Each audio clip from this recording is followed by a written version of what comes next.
Hello दोस्तों, मेरे भी चौधरी आप सभी का पार्थ अकेडमी के यूट्यूब चैनल पर स्वागत करता हूं।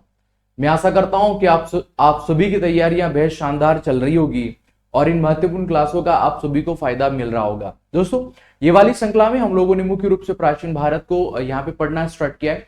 प्राचीन भारत में हम लोगों ने वैदिक सभ्यता को पढ़ा। वैदिक सभ्यता के बाद हम लोगों ने रुख किया था सिंधु घाटी सभ्यता का, और सिंधु घाटी सभ्यता के बाद हम लोगों ने यहाँ पे पढ़ा था जैनिज्म और बौद्ध धर्म, जैन धर्म और बौद्ध धर्म। यदि आप लोगों ने जैन धर्म और बौद्ध धर्म को नहीं पढ़ा तो पार्थ अकेडमी यूट्यूब चैनल पे प्लेलिस्ट बना दी गई है, वहां पर जाकर आप लोग जैन धर्म और बौद्ध धर्म पढ़ सकते हैं। आज बारी है महाजनपद काल को पढ़ने की, और प्रमुख रूप से मैं आपके लिए हाजिर हूं महाजनपद की एक बेहतरीन और शानदार और जबरदस्त क्लास को लेकर। देखिएगा, महाजनपद यदि हम लोग पढ़ना स्टार्ट कर रहे हैं, और महाजनपद में हम लोगों को जो पहला सवाल यहां पर दे के रखा है, देखिए पहले आप लोगों को याद होगा कि टोटल महाजनपद कितने होते हैं। टोटल महाजनपद हम लोगों को जो देखने को मिले वो कहीं ना कहीं हम लोगों को 16 महाजनपद हम लोगों को देखने को मिलते हैं। देखिएगा, मुख्य रूप से हमें वैदिक सभ्यता हम लोगों को देखने को मिलता है, और इसी वैदिक सभ्यता में यहां पर हम लोगों को कुछ प्रशासन की इकाइयां देखने को मिली, और इन प्रशासन की इकाइयों में मुख्य रूप से हम लोगों को यहां पर कुल देखने को मिला। कुल, और कुल का हेड ऑफ डिपार्टमेंट कुलुब होता था। हमें यहां पर ग्राम देखने को मिला, जिसका प्रधान ग्रामीणी होता था। हम लोगों ने देखा ग्रामीणी होता था। यहां पर हम लोगों को विष देखने को मिला, और विष का जो प्रधान यहां पर विषपति होता था, विष जो पति होता था। यहां पर जन देखने को मिला, और जन का जो प्रमुख हुआ करता था वह जनपति होता था। कौन होता था? जनपति। यहां तक हम लोगों ने एक प्रशासन की मुख्य रूप से हम लोगों को यहां पर इकाइयां देखने को मिलती है, और यहीं पर इकाइयों में हम लोगों को जहां पर जन का हेड ऑफ डिपार्टमेंट जनपति होता था, जिसे हम लोग राजा भी कहते थे, तो यहीं तक हम लोगों को यहां पर वैदिक सभ्यता में पढ़ने को मिला। और इसके बाद जो जन से बड़ी इकाई प्रशासन की हुआ करती थी वह जनपद था।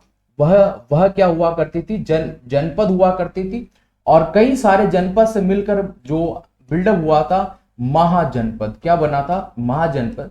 तो हमें प्राचीन सभ्यता में, मतलब इसी प्राचीन भारत में हमें मुख्य रूप से 16 महाजनपद यहां पर देखने को मिलते हैं। अब हम लोगों को यहां पर महाजनपद देख के रखे हैं, यही हम लोगों को यहां पर महाजनपद देख के रखे हैं, और यहां पर इनकी कैपिटल हम लोगों को यहां पर देख के रखा है। अब ये कैपिटल हम लोगों को मिलान करना है, इनकी कैपिटल क्या हुआ करती थी। देखिएगा, यहां पर अश्मक दे के रखा है, और यहां पर अश्मक की कैपिटल हुआ करती थी वो कहीं ना कहीं पोटन हम लोगों को यहां पर देखने को मिलती है। हमें यहां पर सूरसेन जो देखने को मिला। देखिए, चेदी महाजनपद, चेदी एक महाजनपद हुआ करता था, तो ये चेदी महाजनपद की कैपिटल हम लोगों को यहां पर शुक्तिमती देखने को मिलती है। आप सभी को यहां पर याद होना चाहिएगा। वहीं पर यहां पर हमारे पास में सूरसेन है, जिसकी कैपिटल ये मथुरा हम लोगों को देखने को मिली। और ये जो पांचाल हुआ करता था, मुख्यतः दक्षिणी पांचाल, इस कैपिटल हम लोगों को काम्पिल्य यहां पर देखने को मिलती है। यदि आप लोगों से सवाल पूछ लेगा तो आप सभी को यहां पर इतना सारा याद होना चाहिए। अब देखिएगा, यहां पर हम लोगों को सूरसेन दे के रखा है, और सूरसेन की जो कैपिटल हुई, जो कैपिटल हम लोगों को देखने को मिली, वो हम लोगों को यहां पर मथुरा देखने को मिली। क्या देखने को मिली? मथुरा। यदि आप लोगों से पूछेगा कि सूरसेन कैपिटल क्या हुआ करती थी, तो जवाब हो जाएगा हम लोगों को यहां पर मथुरा देखने को मिली। और प्रमुख रूप से कुछ यूनानी शासकों के द्वारा, यूनानियों के शासक हुए, तो प्रमुख रूप से यूनान के शासकों के द्वारा जब इस मथुरा का जब यूनानी भाषा में प्रयोग किया गया, तो उन सभी ने इस मथुरा को मोथेरा कहा। क्या कहा? मोथेरा। तो आप लोगों को याद होना चाहिएगा, यदि पूछ लेगा कि यूनानी शासकों ने मथुरा का क्या शब्द का उच्चारण किया था, तो उन सभी यूनानियों ने जो यहां पर मथुरा को मथुरा कहा था। क्या कहा था? मथुरा कहा था। आप सभी को यहां पर याद होना चाहिएगा। यानी फर्स्ट का थर्ड वाला हमारे पास सही होगा, ये फर्स्ट का थर्ड वाला, और फोर्थ का हमारे पास जो फर्स्ट वाला हमारे पास में यहां पर होना चाहिएगा। ठीक है, तो इस सवाल को हम लोगों ने देखा है, आप सभी को इतना सारा याद यहाँ पर होना चाहिएगा। चलिएगा बढ़ते हैं नेक्स्ट प्रश्न पर। हम लोग जो जो मिलान कर लेते हैं, फर्स्ट का हमें थर्ड वाला देखने को मिलेगा, यानी यहाँ पर वहीं पर हम लोगों को बी का फोर्थ वाला देखने को मिला, ये देखा सी का फर्स्ट वाला देखने को मिला। ठीक है, राइट आंसर हम लोगों को क्या देखने को मिलेगा यहाँ पर, ऑप्शन नंबर सी हम लोगों को यहाँ पर देखने को मिलेगा। चलिएगा बढ़ते हैं नेक्स्ट प्रश्न पर। और जो अगला प्रश्न हम लोगों को देके रखा है, देखिए अगला जो प्रश्न हम लोगों को यहाँ पर क्या देके रखा है, महाजनपद काल में निम्नलिखित में से किस काल में महाजनपद में यूनानियों के खिलाफ लड़ने वाली फारसी सेना को पुरुषों और सामग्री की आपूर्ति की जाती थी? मतलब कौन से भारतीय महाजनपद के द्वारा यूनानियों के खिलाफ जो लड़ने वाली एक जो फारसी सेना हुआ करती थी, आप सभी जानते हैं, जिसके लिए भारतीय एक महाजनपद ने पुरुषों और सामग्री का क्या किया था, आपूर्ति किया था। और चार ऑप्शन हम लोगों को देके रखे, देखिएगा हम लोगों को गांधार देके रखा है, कंबोज देके रखा है, मगध देके रखा है और वत्स हम लोगों को यहां पर देके रखा है।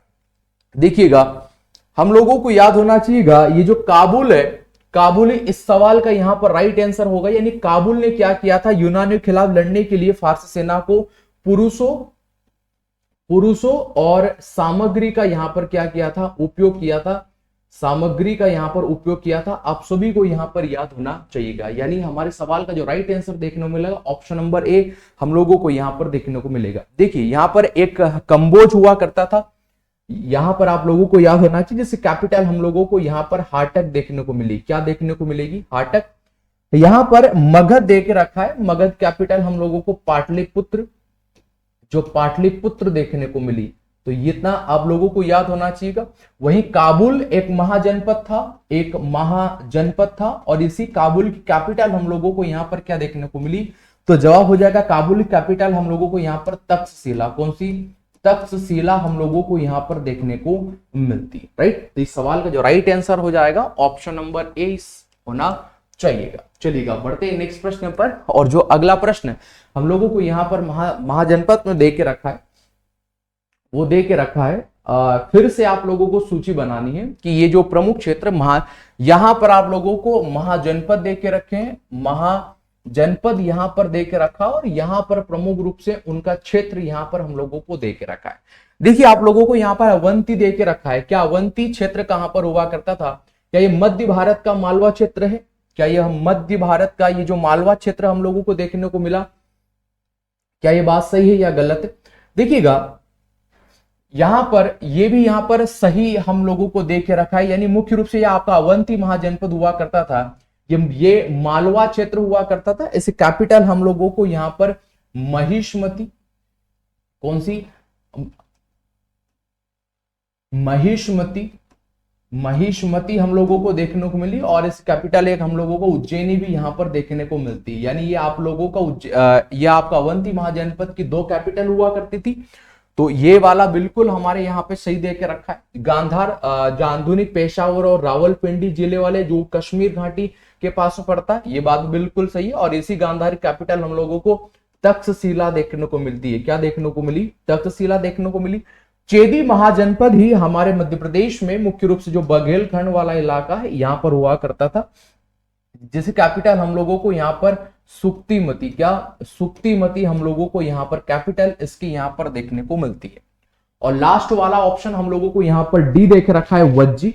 और ये वज्जी लगभग जो बिहार का जो नॉर्थ वाला हिस्सा है वहां पर ये वज्जी महाजनपद हम लोगों को देखने को मिलता है, महाजनपद हम लोगों को देखने को मिला है। ऐसे कैपिटल हम लोगों को वैशाली क्या देखने को मिलती है, वैशाली इसकी महाजनपद की, मतलब इसी वज्जी कैपिटल, ये जो वज्जी महाजनपद हुआ करता था इसी वज्जी की हम लोगों को कैपिटल यहाँ पर वैशाली यहाँ पर देखने को मिलती है। तो हम लोगों को देख के रखा है, क्या ये जो नेपाल की पहाड़ियों के पास में, क्या ये वहां पर हुआ करता था महाजनपद, यह बात बिल्कुल सही। इनकी लोकेशन आप लोगों को देख के रखा है, तो ये चारों ही मिलान यहाँ पर हम लोगों को क्या देख के रखे हैं, बिल्कुल सही देख के रखे। चलिएगा बढ़ते हैं नेक्स्ट प्रश्न पर। और जो अगला प्रश्न हम लोगों को यहाँ पर देख रखा है, देखिए अगला प्रश्न हम लोगों को देख रखा है कि अंग महाजनपद का उल्लेख मौर्य पूर्व सर्वप्रथम कहां पर देखने को मिलता है। अंग महाजनपद का उल्लेख, देखिए हम लोगों को यहाँ पर एक, या आप लोगों का अंग महाजनपद देख के जो यहाँ पर देखने को मिला, जिसकी कैपिटल हम लोगों को क्या देखने को मिलती है, जैसे कैपिटल हम लोगों को चंपा देखने को मिलती है। क्या देखने को मिली, चंपा कैपिटल हम लोगों को देखने को मिली। हम लोगों से ये पूछा है कि ये जो अंग महाजनपद हुआ करता था, तो मौर्य काल के पूर्व इसका सर्वप्रथम जो उल्लेख हम लोगों को कहां पर देखने को मिलता है, सतपथ ब्राह्मण में, गोपद ब्राह्मण में, ऋग्वेद में, या आप लोगों के अथर्ववेद में देखने को मिला। देखिए सर्वप्रथम कहां पर, यहां पर अंग का हमें या आपका उल्लेख देखने को मिलेगा। तो यदि आपसे पूछेगा तो ये ऑप्शन नंबर डी से होगा, यानी आप लोगों के अथर्ववेद में हम लोगों को यह देखने को मिला। और आपके अथर्ववेद में हमें कुरुक्षेत्र के बारे में भी जानकारी देखने को मिलती है। कहां पर, कुरुक्षेत्र के बारे में भी हम लोगों को यहां पर जानकारी देखने को मिलती है। तो जो सवाल का राइट आंसर होगा ऑप्शन नंबर डी हम लोगों को यहां पर देखने को मिलेगा। अब देखिए सतपथ ब्राह्मण, गोपद ब्राह्मण, ये क्या है हम लोग देख लेते। देखिए प्रमुख रूप से हमारे पास में 4 वेद हुए, वेदों की संख्या हमारे पास में 4 बताई गई, और 4 वेद में मुख्य रूप से हमारे पास में ऋग्वेद हुआ, और इसी ऋग्वेद का हमें जो ब्राह्मण देखने को मिलता है, जो ब्राह्मण देखने को मिला वो यहां पर हम लोगों का ऐत्रेयी, कौन सा, या आप लोगों का ऐत्रेयी और कौशितकी, कौन सा, ऐत्रेयी और कौशितकी हम लोगों को यहां पर देखने को मिला। वहीं पर हमारे पास में आप लोगों का यहां पर अथर्ववेद देखने को मिलता है, और यही अथर्ववेद का गोपद एक ब्राह्मण देखने को मिलता है, गोपद। वहीं यहां सामवेद हुआ, सोमवेद, और सोमवेद हम लोगों को यहां पर आप लोगों को याद होना चाहिएगा, हम लोगों को पंचवीस हम लोगों को ब्राह्मण देखने को मिलता है। और हम लोगों को यहां पर एक और वेद है सोमवेद, एक हमारा यजुर्वेद, कौन सा वेद, यजुर्वेद हम लोगों को यहां पर देखने को मिला। और यजुर्वेद का प्रमुख रूप से क्या देखने को मिला, ब्राह्मण, यदि आप लोगों से पूछाएगा तो सतप्रत ब्राह्मण, कौन सा, सतप्रत ब्राह्मण हम लोगों को यहां पर देखने को मिलता है। तो ये चारों वेद रहे, और इन चारों वेदों के यदि आप लोगों से ब्राह्मण यदि पूछ ले जाएंगे तो आप सभी को यहां पर याद होना चाहिए। लेकिन हमारा सवाल का जो राइट आंसर होगा ये ऑप्शन नंबर डी हम लोगों को यहां पर देखने को मिलेगा। चलिएगा बढ़ते हैं नेक्स्ट प्रश्न पर। और जो अगला प्रश्न हम लोगों को यहां पर दे के रखा है, निम्नलिखित में से कौन सा ग्रंथ 16 महाजनपदों की सूची प्रदान नहीं करता है। कौन सा वो सब्जेक्ट है जहां पर से 16 महाजनपद का उल्लेख हम लोगों को नहीं देखने को मिला। देखिएगा आप लोगों का अंगुत्तर निकाय देखने को मिला, महावस्तु दीर्घ निकाय, या फिर हम लोगों को यहां पर भगवती सूत्र देखने को मिलेगा। हम लोगों से पूछा है कि कौन से वो सब्जेक्ट में 16 महाजनपद हम लोगों को नहीं देखने को मिले। देखिए हम लोगों को अंगुत्तर निकाय दे के रखा है। देखिए मुख्य रूप से बौद्ध धर्म हुआ, बौद्ध धर्म, और बौद्ध धर्म में 3 निकाय हम लोगों को देखने को मिलते हैं, 3 निकाय देखने को मिले। और जो पहला निकाय हम लोगों को यहां से देखने को मिलता है, देखिएगा पहला निकाय हम लोगों को देखने को मिला यहां पर सुत्त पिटक। 3 प्रकार के पिटक हम लोगों को देखने को मिलते हैं, और इसमें से सुत्त पिटक हम लोगों को पहला निकाय जो फर्स्ट वाला देखने को मिला। इसके बाद हम लोगों को यहाँ पर विनय पिटक देखने को मिला। क्या देखने को मिला, विनय पिटक हम लोगों को देखने को मिला। और यहीं पर हम लोगों को आप लोगों का अभिधम्म पिटक, कहां पर, अभिधम्म जो पिटक हम लोगों को यहाँ पर देखने को मिलता है। यदि आप लोगों से पूछेगा कि बौद्ध धर्म में कुल पिटकों की संख्या कितनी हुई, तो जवाब होगा 3 पिटक जो हम लोगों को देखने को मिले। और ये जो सुत्त पिटक हम लोगों को देखने को मिलेगा, इसमें मुख्य रूप से 5 निकाय हम लोगों को देखने को मिलते हैं। 5 निकाय, सबसे पहले खुद्दक निकाय देखने को मिला, खुद्दक निकाय यहां पर हम लोगों को देखने को मिलता। इसके बाद मज्जिम निकाय, कौन सा निकाय, मज्जिम निकाय हम लोगों को यहां पर देखने को मिला। और इसी मज्जिम निकाय के बाद हम लोगों को यहाँ पर संयुक्त निकाय, कौन सा निकाय, संयुक्त निकाय देखने को मिला। और संयुक्त निकाय के बाद हम लोगों को यहाँ पर या आप लोगों का अंगुत्तर निकाय, कौन सा निकाय, अंगुत्तर निकाय भी देखने को मिला। और यही अंगुत्तर निकाय के बाद हम लोगों को यहाँ पर दीर्घ निकाय देखने को मिलता है। कौन सा निकाय देखने को मिलता है, दीर्घ निकाय हम लोगों को यहाँ पर देखने को मिलता है। देखिएगा तो ये आपके सुप्त पिटक में 5 निकाय देखने को मिले, और इन 5 निकायों में से जो आप लोगों का या आपका अंगुत्तर निकाय था, इसमें 16 महाजनपद का यहाँ पर उल्लेख किया गया है। पहला आप लोगों को याद होना चाहिएगा, ये भगवती सूत्र जो हम लोगों को दे के रखा है, ये जैन धर्म से बिलोंग करता है। तो जैन धर्म में 16 महाजनपद का यहाँ पर उल्लेख किया है, तो यहाँ पर भी 16 महाजनपद का उल्लेख देखने को मिला।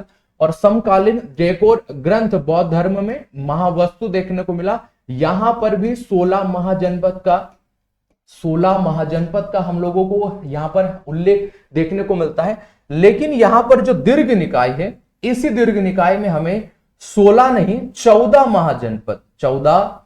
महाजनपद का उल्लेख हम लोगों को देखने को मिला। तो दीर्घ निकाय इस सवाल का राइट आंसर होगा। यहां से 16 नहीं बल्कि 14 महाजनपद हम लोगों को यहां पर देखने को मिलते हैं। तो सवाल का राइट आंसर होना चाहिए ऑप्शन नंबर सी होगा, दीर्घ निकाय। राइट, फिर हम लोगों ने अभी देखा कि आपके अंगुत्तर निकाय में हम लोगों को मुख्य रूप से 16 महाजनपद यहीं से भी प्राप्त हुए थे। चलिए बढ़ते नेक्स्ट प्रश्न पर। और जो अगला प्रश्न हम लोगों को यहां पर देख रखा है, अगला प्रश्न हम लोगों को देख रखा है कि महिष्मती शहर किस महाजनपद में आप लोगों का स्थित है, हम लोगों को देखने को मिलेगा। राइट, अब देखिएगा यहां पर वत्स हुआ करता था, मत्स्य हम लोगों को देख के रखा है, जिसे कैपिटल हम लोगों को विराटनगर, कौन सी विराटनगर हम लोगों को कैपिटल देखने को मिलेगी। या आपके अवंती की या आपका अश्मक दे के रखा है, एक महाजनपद है, इस कैपिटल हम लोगों को हाटक हम लोगों को देखने को मिलती है। फिर आपके अवंती की हम लोगों को उज्जैनी, कौन सी कैपिटल आप लोगों के उज्जैनी। और हम लोगों को यहाँ पर महिष्मती, कौन सी महिष्मती कैपिटल इसकी देखने को मिलती है। हम लोगों से पूछा है कि महिष्मती शहर किस महाजनपद में स्थित था, तो ये आपके अवंती में स्थित था। सवाल का जो राइट आंसर होगा ऑप्शन नंबर बी हम लोगों को यहाँ पर देखने को मिलेगा। चलिएगा बढ़ते हैं नेक्स्ट प्रश्न पर। और जो अगला प्रश्न है हम लोगों को क्या देख के रखा है, देखिएगा निम्नलिखित में से कौन से महाजनपद जो गंगा घाटी के पास में हम लोगों को देखने को मिले। यानी जो गंगा घाटी हुआ करती थी, उस गंगा घाटी के पास कितने महाजनपद हम लोगों को यहां पर देखने को मिलते हैं। 10, 9, 8 या फिर 11 महाजनपद हम लोगों को देखने को मिले। आप लोगों से सवाल पूछा है। देखिएगा ये प्यारा भारत है और इसी भारत में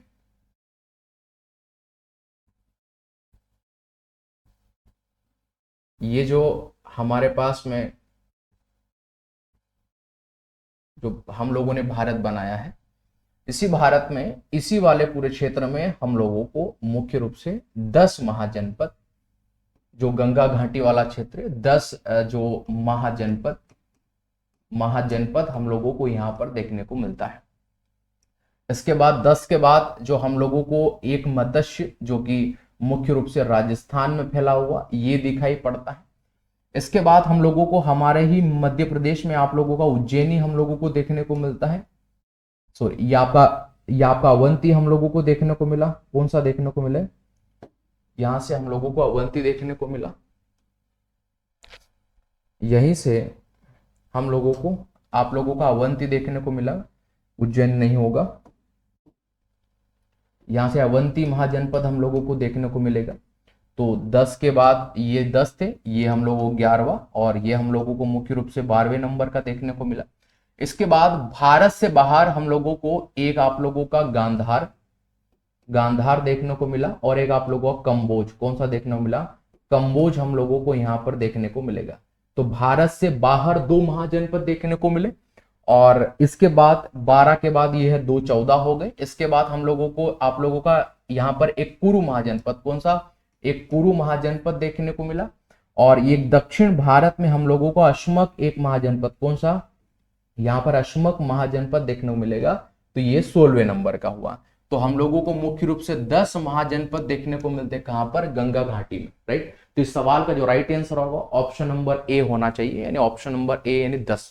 चलेगा बढ़ते हैं नेक्स्ट प्रश्न पर। और जो अगला प्रश्न हम लोगों को देख के रखा है कि 6ठी शताब्दी में ईसा पूर्व महाजनपद पात में एक गणतंत्रवादी राज्य था, गणतंत्रवादी।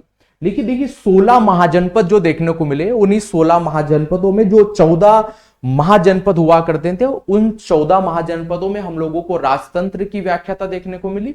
लेकिन 2 ही महाजनपद वैसे थे जहां पर हम लोगों को गणतंत्र देखने को मिला। यानी जो 16 महाजनपद हुए, 16 महाजनपद हम लोगों को जो देखने को मिलते हैं, इसमें से जो 14 महाजनपद, 14 जो जनपद हम लोगों को यहां पर देखने को मिलते हैं, उनमें हम लोगों को राजतंत्र राजतंत्र व्यवस्था देखने को मिलती है, बल्कि केवल दो ही, यहां पर मल लिखा है, केवल दो ही महाजनपद थे जिन पर हम लोगों को राजतंत्र नहीं, यहां पर राजतंत्र नहीं बल्कि वहां पर हम लोगों को गणतंत्र व्यवस्था देखने को मिलती है। अब वो दो कौन कौन से थे, तो हम लोगों को यहां पर दो वैसे थे जहां पर हम लोगों को गणतंत्र व्यवस्था देखने को मिलती है। एक हम लोगों का वज्जी देखने को मिला, कौन सा वज्जी देखने को मिला, एक हम लोगों को मल्ल देखने को मिलेगा।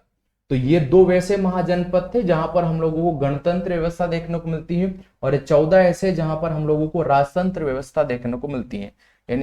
यानी हम लोगों का ऑप्शन होना चाहिएगा सी और डी, दोनों यहां पर आंसर होगा, राइट है, दोनों आप लिख लीजिएगा, दोनों हम लोगों को यहां पर देखने को मिलते हैं। चलिएगा बढ़ते हैं नेक्स्ट प्रश्न पर, और जो अगला प्रश्न हम लोगों को यहां पर देख रखा है, जैन साहित्य में श्रेणिक नाम से किस मगध शासक का वर्णन देखने को मिला। जैन साहित्य में एक श्रेणिक शब्द जो हम लोगों को देखने को मिलेगा, और इस श्रेणी का अर्थ क्या होगा। देखिए ये श्रेणिक, जैन साहित्य में श्रेणिक देखने को मिला, ये कौन शासक का जो हम लोगों को देखने को मिलेगा, आप लोगों का यहाँ पर अजातशत्रु, फिर आपका उदयन देखने को मिला, बिंबिसार या कालाशोक का हम लोगों को देखने को मिला। देखिएगा जैन साहित्य की बात करेंगे तो जैन साहित्य में मुख्य रूप से हम लोगों को ये जो श्रेणिक शब्द देख रखा है, कौन सा श्रेणिक हम लोगों को देख रखा है। श्रेणिक का मीनिंग क्या होता है कि वह शासक जो अपने शासन व्यवस्था में सेना रखता, यानी कुल मिलाकर सेना को रखने वाले को हम लोगों ने श्रेणिक कहा था। लिख लीजिएगा, सेना को रखने वाला, सेना को रखने वाला आप लोगों को याद होगा। और मुख्य रूप से सेना को रखने वाला जो प्रमुख शासक हुआ करता था, हम लोगों ने जब मगध को पढ़ना स्टार्ट किया था तो मगध में हमें मुख्य रूप से 4 वंश यहां पर देखने को मिले। सबसे पहले हम लोगों को यहाँ पर हर्यक वंश देखने को मिलेगा, और इसी हर्यक वंश के बाद हम लोगों को यहाँ पर एक शिशुनाग, कौन सा वंश, शिशुनाग वंश देखने को मिला। इसके बाद हम लोगों को यहाँ पर नंद वंश पढ़ने को मिलता है, और नंद वंश के बाद यहाँ पर हम लोगों को मौर्य वंश पढ़ने को मिलता है। तो इसी हर्यक वंश का जो संस्थापक हुआ करता है जिसका नाम था बिंबिसार, क्या हुआ करता था, बिंबिसार। यह बिंबिसार को ही का हम लोगों को जिक्र जो यहाँ पर देखने को मिलता है श्रेणिक, क्या देखने को मिलता है, इसका नाम हम लोगों को श्रेणिक देखने को मिलता है। और यदि हम लोग मत्स्य पुराण की बात करेंगे, कौन से पुराण की, आपके यहाँ पर मत्स्य पुराण की बात होगी, तो यही बिंबिसार को यहाँ पर क्षेत्रज नाम भी बोला गया है। कहां पर, क्षेत्रज। तो ये क्षेत्रज और ये जो श्रेणिक है ये दोनों बिंबिसार के नाम हुआ करते थे। तो इस सवाल का राइट आंसर होगा ऑप्शन नंबर बी यहां पर होना चाहिएगा। चलिएगा बढ़ते हैं नेक्स्ट प्रश्न पर, और जो अगला प्रश्न है हम लोगों को यहां पर क्या देख रखा है, मगध साम्राज्य का पहला शिकार कौन था। मुख्य रूप से जो आप सभी जानते हैं कि 16 महाजनपद हुए, और 16 महाजनपदों में जो सबसे शक्तिशाली महाजनपद हुआ करता था वो मगध हुआ करता था। तो मगध जो महाजनपद हुआ करता था आप लोगों को यहां पर याद होगा, उसमें से आप लोगों से सवाल पूछा है कि उसका पहला शिकार कौन हुआ करता, मतलब कौन से महाजनपद को सबसे पहले उसने मगध राजवंश में मिलाया था, आप लोगों से सवाल पूछा है। काशी, अंग को, कौशल, वज्जी या फिर गांधार को। आप सभी जानते हैं कि जो बिंबिसार शासक बनता है, और बिंबिसार के बाद में जो उसका बेटा जिसका नाम होगा यहाँ पर अजातशत्रु, क्या नाम होगा, अजातशत्रु। जैसे ही ये व्यक्ति यहाँ पर हर्यक वंश का शासक बनता है, और ये बिंबिसार कौन से वंश से बिलोंग करेगा, तो जवाब हो जाएगा हर्यक वंश। आप सभी जानते हैं कि हर्यक वंश को यहां पर हंता वंश भी कहा जाता है, हंता वंश भी इसे कहा जाता है। तो हर्यक वंश का शासक हुआ बिंबिसार, और बिंबिसार का पुत्र हुआ यहाँ पर अजातशत्रु। तो यह अजातशत्रु ने किसको पहली बार, इस शासक ने पहली बार इसी वज्जी महाजनपद को इसने क्या किया था, मगध में मिलाया था। तो सवाल का राइट आंसर होगा ऑप्शन नंबर बी देखने को, ऑप्शन नंबर सी हम लोगों को यहां पर देखने को मिलेगा। ठीक है, ये प्रमुख रूप से पहला शिकारी हुआ करता था, मतलब पूरे मगध साम्राज्य में वज्जी महाजनपद को हम लोगों ने मिलाया था। राइट, चलो बढ़ते हैं नेक्स्ट प्रश्न पर, और जो अगला प्रश्न हम लोगों को यहां पर दे के रखा है, वत्स जनपद की राजधानी क्या थी। वत्स महाजनपद हुआ करता था, उसकी कैपिटल हम लोगों को क्या देखने को मिलती है, विराटनगर, शक्तिमती, इंद्रप्रस्थ, या फिर हम लोगों को यहां पर जो देख के रखा है कौसंबी। देखिए विराटनगर जो हुआ करता था ये मत्स्य एक जो महाजनपद हुआ करता था, जो मुख्य रूप से हम लोगों को राजस्थान का जो जोधपुर वाला क्षेत्र है वहां पर हम लोगों को देखने को मिलता है। शक्तिमती क्या था, तो अभी हम लोगों ने बताया कि हमारे पास में अवंती महाजनपद हुआ करता था, तो यही अवंती की कैपिटल हुआ करती शक्तिमती। एक कुरु, कौन सा, एक कुरु महाजनपद हुआ था जैसे कैपिटल यहाँ पर हम लोगों को ये आपकी इंद्रप्रस्थ देखने को मिलती है। और एक कौसंबी महाजनपद हुआ था, ये कौसंबी कैपिटल हुआ करती थी वत्स की, माफी चाहेंगे, ये कैपिटल हुआ करती थी वत्स की। तो सवाल का जो राइट आंसर होगा ऑप्शन नंबर डी यहां पर होना चाहिएगा। चलो बढ़ते हैं नेक्स्ट प्रश्न पर। और जो अगला प्रश्न हम लोगों को यहां पर देखने को मिलेगा, बिंबिसार ने निम्नलिखित में से जो ये के साथ में वैवाहिक संबंध स्थापित नहीं किए थे, आपसे पूछा है। देखिएगा यहां पर ऐसा माना जाता है कि बिंबिसार ने अपने क्षेत्र का विस्तार करने के लिए, अपने क्षेत्र का विस्तार करने के लिए यहां पर 600 से ज्यादा वैवाहिक संबंध बनाए।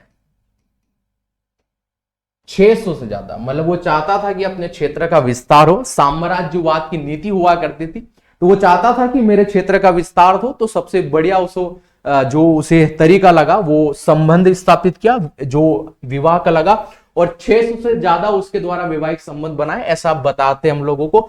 लेकिन मुख्य रूप से हमें 3 ही पढ़ने हैं, 3 हमें मुख्य रूप से उसके विवाह देखने को मिलेगी। देखिए लिच्छवी गणराज्य के चेटक की पुत्री के साथ हुआ, पुत्री के साथ नहीं, ये बहन के साथ नहीं बल्कि उनकी पुत्री के साथ उनका क्या हुआ करता था, विवाह हुआ करता था।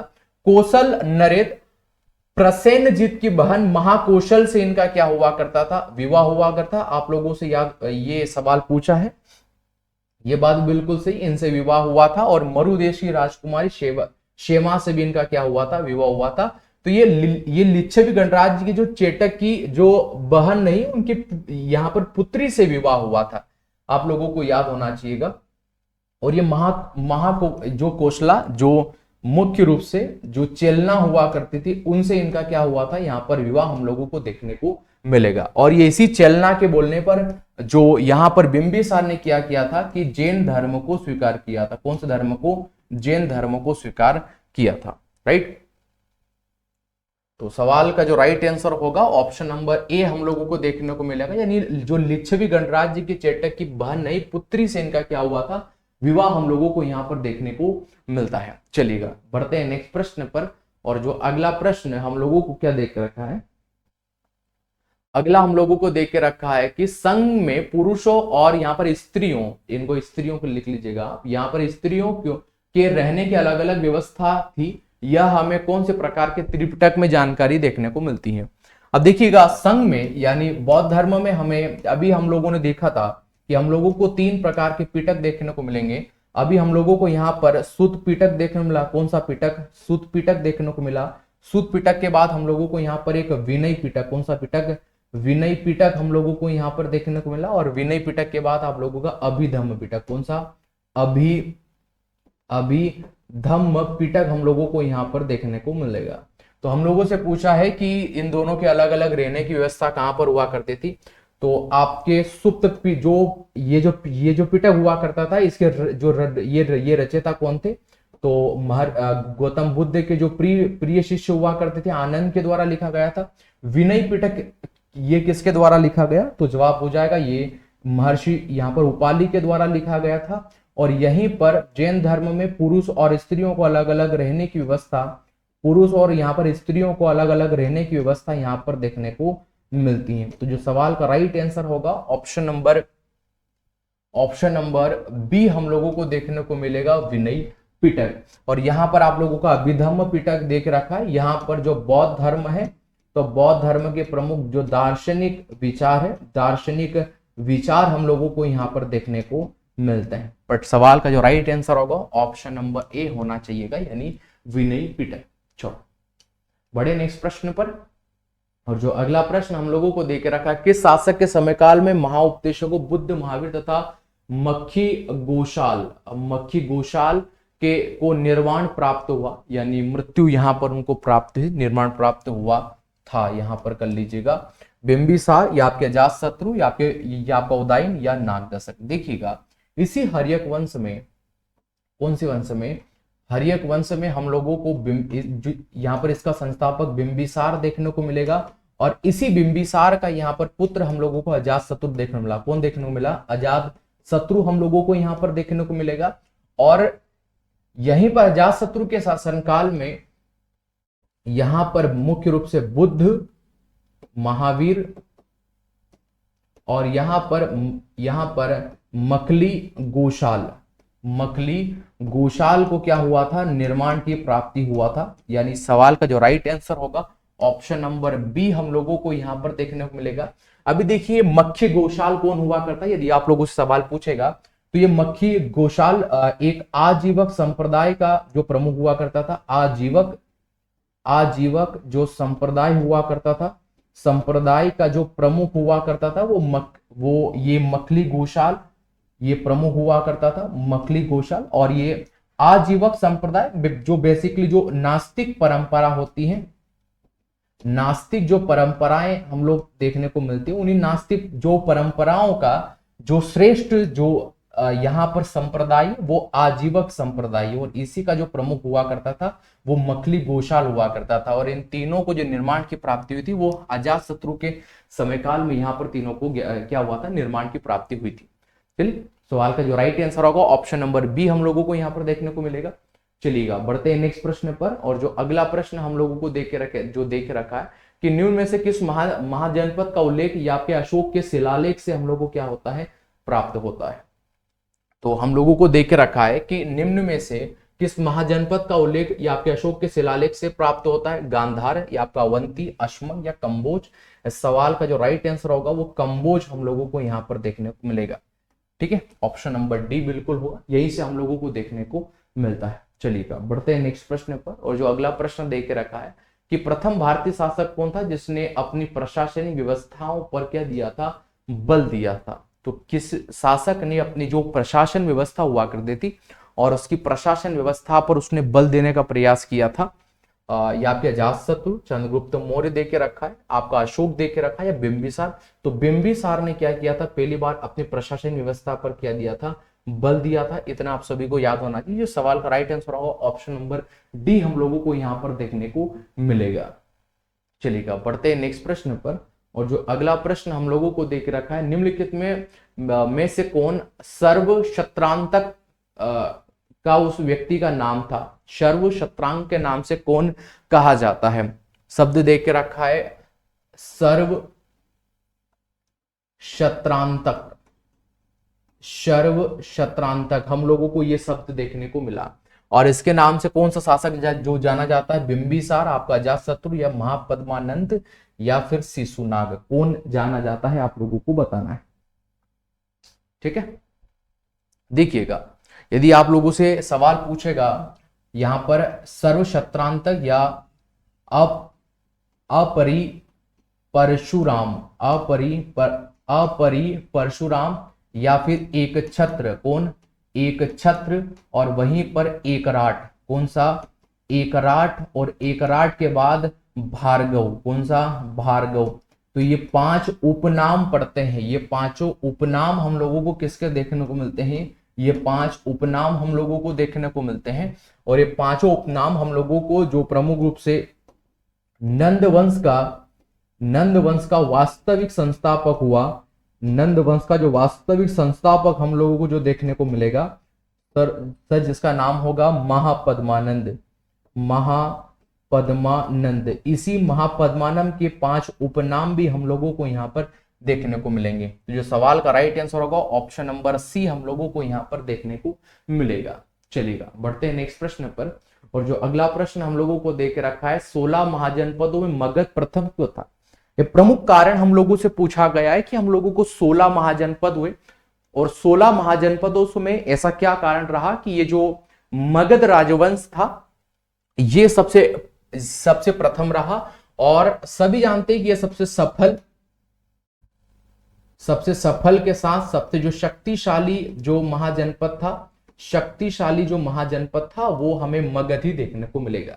हम लोगों ने देखा था कि मगध की कैपिटल हम लोगों को क्या देखने को मिली थी, तो हम लोगों को पाटलिपुत्र क्या देखने को मिलेगी, पाटलिपुत्र हम लोगों को यहाँ पर कैपिटल देखने को मिलेगी। और ये जो पाटलिपुत्र हम लोगों को कैपिटल देखने को मिलेगी। और एक प्रमुख कारण क्या था कि मगध राजवंश हम लोगों को एक जो प्रथम देखने को मिला, इसमें जितने भी राजा हुए सभी राजाओं की साम्राज्यवाद का उन लोगों ने क्या हुआ, विस्तार उनके समयकाल में देखने को मिला। उनकी ऐसी फिलॉसफी रही कि हमें समय समय पर हमारे साम्राज्य का क्या होना चाहिएगा, विस्तार होना चाहिए। तो उन्होंने साम्राज्यवाद नीति के जो विस्तार पर बल दिया था। और ये जो मगध राजवंश था, मगध जो महाजनपद था, ये मगध महाजनपद मुख्य रूप से हमें गंगा, गंडक, आपकी गंडक और हमें सोन नदी के बीच का यह प्रमुख रूप से हम लोगों को क्या देखने को मिलेगा, यह क्षेत्र देखने को मिलेगा। तो यहाँ की जो जमीन हुआ करती थी वह भी उपजाऊ हम लोगों को देखने को मिलेगी, उपजाऊ भी हम लोगों को देखने को मिलेगी। और लोहे की जो माइंस हुआ करती थी, यह बात भी बिल्कुल सही है। और जंगली हाथी का क्या यहाँ पर उपलब्ध होना था, यह बात बिल्कुल सही थी। मतलब ये सभी कारण इसके अंतर्गत आते हैं। तो जो सवाल का राइट आंसर होगा ऑप्शन नंबर डी यहाँ पर होना चाहिए। यदि आप लोगों को सवाल पूछ लेगा जो मगध महाजनपद हुआ करता था, यह मुख्य रूप से 3 नदियों के बीच में इसका फैलाव देखने को मिलेगा। तो गंगा, गंडक और सोन, इन 3 नदियों की जो प्रमुख रिवर है इनके बीच में इसका फैलाव हम लोगों को यहाँ पर देखने को मिलता है। चलिएगा बढ़ते हैं नेक्स्ट प्रश्न पर। और जो अगला प्रश्न हम लोगों को देख रखा है कि आप अजातशत्रु के अपने मंत्री वत्सकार को किस महाजनपद में फूट डालने के लिए भेजा था। या आपके अजातशत्रु ने अपने मंत्री, अजातशत्रु का एक प्रमुख रूप से एक सलाहकार हुआ करता था, इसका नाम हुआ करता था वत्सकार। कौन हुआ करता था, वत्सकार। आप सभी को यहां पर याद होना चाहिएगा। और जो वत्सकार हुआ करता था, आपसे पूछा है किस महाजनपद में फूट डालने के लिए उसको भेजा था। देखिएगा कौन से महाजनपद में फूट डालने के लिए जो भेजा था, वत्स, वज्जी, ये कौशल या फिर मल्ल। देखो वज्जी महाजनपद में फूट डालने के लिए इसको क्या किया गया था, भेजा गया था। क्योंकि कहीं ना कहीं 16 बार आक्रमण किए थे यही अजातशत्रु ने मल्ल महाजनपद पर वह विफल रहा। लेकिन अंत में जब उसने अपने वत्सकार को, अपने सलाहकार को, इसी को जब यहां पर इसने वज्जी भेजा था, तब इसको जीत यहां पर प्राप्त हुई थी। और इस व्यक्ति ने क्या किया था, आप लोगों को एक रथ मूलक जो एक प्रकार का रथ बनाया था। यह रथ मूलक क्या था, तो एक जो प्रकार का रथ हुआ करता था, तो ये मुख्य रूप से पत्थर फेंकने में माहिर था। किसमें, पत्थर को फेंकने वाले के लिए इसने जो बनाया था। और इसने एक शिलाकंठ, महाशिलाकंठ एक प्रकार का और भी इसने रथ बनाया था। जवाब होना चाहिएगा कि महाशिला, ये जो 2 प्रकार के इसने रथ बनाए थे, एक तो रथ मूलक जिससे ये पत्थर फेंकने में जिसने माहिर किया था, और एक महाशिला कंठ हुआ करता था। यह मुख्य रूप से दरवाजा तोड़ने में, जो बड़े बड़े दरवाजे हुआ करते थे किसी भी दुर्ग के, किसी के फोर्ट के, दरवाजा तोड़ने के लिए इसने क्या किया था, बिल्डअप, यह हमें देखने को मिलता है। तो यदि आप लोगों से सवाल पूछेगा कि आपके अजातशत्रु ने कौन से 2 यहाँ पर मुख्य रूप से रथों का जो निर्माण किया था, तो जवाब हो जाएगा एक तो रथ मूलक बनाया था जो कि पत्थर फेंकने में माहिर था, और एक महाशिलाकंठ जो मुख्य रूप से 16 ये जो दरवाजे तोड़ने में क्या हुआ करता था, माहिर हुआ करता था। और जिनके द्वारा इसने क्या किया था, वज्जी महाजनपद को जीता था। तो जो सवाल का राइट आंसर होगा ऑप्शन नंबर बी हम लोगों को यहाँ पर देखने को मिलेगा। चलो, और ये अंतिम प्रश्न आप लोगों के लिए हम लोग घर के लिए दे रहे हैं। आप लोगों को कमेंट बॉक्स में इस सवाल का जवाब बताना है। देखिए जो हम लोगों को सवाल दे के रखा है कि आपके उत्तर प्रदेश में कितने महाजनपद, हम लोग केवल आपके उत्तर प्रदेश में कितने महाजनपद देखने को मिलते हैं, 8 देखने को मिले, 5, 10 या इनसे ज्यादा हम लोगों को देखने को मिलते हैं। ठीक है दोस्तों, मिलते हैं नेक्स्ट वीडियो में, तब तक के लिए धन्यवाद।